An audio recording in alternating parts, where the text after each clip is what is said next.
ان کے پیچھے دوزخ ہے، اور جو بھی یہ کرتے رہے کچھ بھی ان کے کام نہ آئے گا، اور نہ وہی کام آئیں گے جن کو انہوں نے اللہ کے سوا معبود بنا رکھا تھا، اور ان کے لیے بڑا عذاب ہے۔ یہ ہدایت کی کتاب ہے، اور جو لوگ اپنے پروردگار کی آیتوں سے انکار کرتے ہیں ان کو سخت قسم کا درد دینے والا عذاب ہوگا۔ اللہ ہی تو ہے جس نے سمندر کو تمہارے قابو میں کر دیا تاکہ اس کے حکم سے اس میں کشتیاں چلیں، اور تاکہ تم اس کے فضل سے معاش تلاش کرو، اور تاکہ شکر کرو۔ اور جو کچھ آسمانوں میں ہے اور جو کچھ زمین میں ہے سب کو اسی نے اپنے حکم سے تمہارے کام میں لگا دیا۔ جو لوگ غور کرتے ہیں ان کے لیے اس میں قدرت کی نشانیاں ہیں۔ مومنوں سے کہہ دو کہ جو لوگ اللہ کے ان دنوں کی جو اعمال کے بدلے کے لیے مقرر ہیں توقع نہیں رکھتے، ان سے درگزر کریں تاکہ اللہ ان لوگوں کو ان کے اعمال کا بدلہ دے۔ جو کوئی عمل نیک کرے گا تو اپنے لیے، اور جو برے کام کرے گا تو ان کا ضرر بھی اسی کو ہوگا، پھر تم اپنے پروردگار کی طرف لوٹ کر جاؤ گے۔ اور ہم نے بنی اسرائیل کو کتاب ہدایت اور حکومت اور نبوت بخشی اور پاکیزہ چیزیں عطا فرمائیں، اور اہل عالم پر ان کو فضیلت دی، اور ان کو دین کے بارے میں دلیلیں عطا کی، تو انہوں نے جو اختلاف کیا تو علم آ چکنے کے بعد آپس کی ضد سے کیا۔ بے شک تمہارا پروردگار قیامت کے دن ان میں ان باتوں کا جن میں وہ اختلاف کرتے تھے فیصلہ کر دے گا۔ پھر ہم نے تم کو دین کے کھلے رستے پر قائم کر دیا تو اسی رستے پر چلے چلو، اور نادانوں کی خواہشوں کے پیچھے نہ چلنا، یہ اللہ کے سامنے تمہارے کسی کام نہیں آئیں گے۔ اور ظالم لوگ آپس میں ایک دوسرے کے دوست ہوتے ہیں، اور اللہ پرہیزگاروں کا دوست ہے۔ یہ قرآن لوگوں کے لیے دانائی کی باتیں ہیں، اور جو یقین رکھتے ہیں ان کے لیے ہدایت اور رحمت ہے۔ جو لوگ برے کام کرتے ہیں کیا وہ یہ خیال کرتے ہیں کہ ہم ان کو ان لوگوں جیسا کر دیں گے جو ایمان لائے اور عمل نیک کرتے رہے، اور ان کی زندگی اور موت یکساں ہوگی؟ یہ جو دعوے کرتے ہیں برے ہیں۔ اور اللہ نے آسمانوں اور زمین کو حکمت سے پیدا کیا ہے، اور تاکہ ہر شخص اپنے اعمال کا بدلہ پائے، اور لوگوں پر ظلم نہیں کیا جائے گا۔ بھلا تم نے اس شخص کو دیکھا جس نے اپنی خواہش کو اپنا معبود بنا رکھا ہے اور باوجود جاننے بوجھنے کے گمراہ ہو رہا ہے؟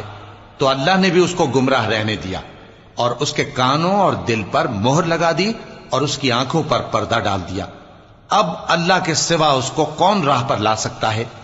تو کیا تم لوگ نصیحت نہیں حاصل کرتے اور کہتے ہیں کہ ہماری زندگی تو صرف دنیا ہی کی ہے، کہ یہی مرتے اور جیتے ہیں، اور ہمیں زمانہ ہی ہلاک کر دیتا ہے؟ اور ان کو اس کا کچھ علم نہیں، محض قیاس آرائیاں کرتے ہیں۔ اور جب ان کے سامنے ہماری کھلی کھلی آیتیں پڑھی جاتی ہیں تو ان کی یہی حجت ہوتی ہے کہ اگر سچے ہو تو ہمارے باپ دادا کو زندہ کر لاؤ۔ کہہ دو کہ اللہ ہی تم کو جان بخشتا ہے، پھر وہی تم کو موت دیتا ہے، پھر تم کو قیامت کے روز جس کے آنے میں کچھ شک نہیں تم کو جمع کرے گا، لیکن بہت سے لوگ نہیں جانتے۔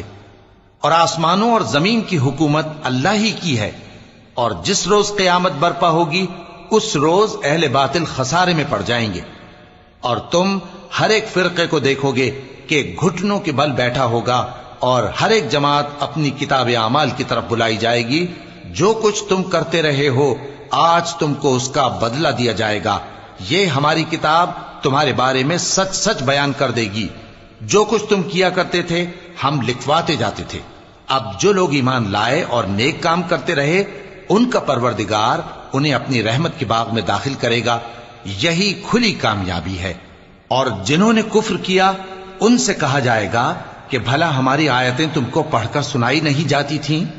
مگر تم نے تکبر کیا اور تم نافرمان لوگ تھے۔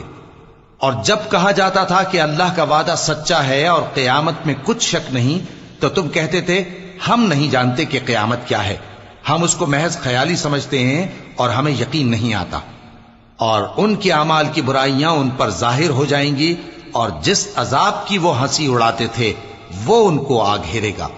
اور کہا جائے گا کہ جس طرح تم نے اس دن کے آنے کو بھلا رکھا تھا اسی طرح آج ہم تمہیں بھلا دیں گے، اور تمہارا ٹھکانہ دوزخ ہے اور کوئی تمہارا مددگار نہیں۔ یہ اس لیے کہ تم نے اللہ کی آیتوں کو مذاق بنا رکھا تھا، اور دنیا کی زندگی نے تم کو دھوکے میں ڈال رکھا تھا۔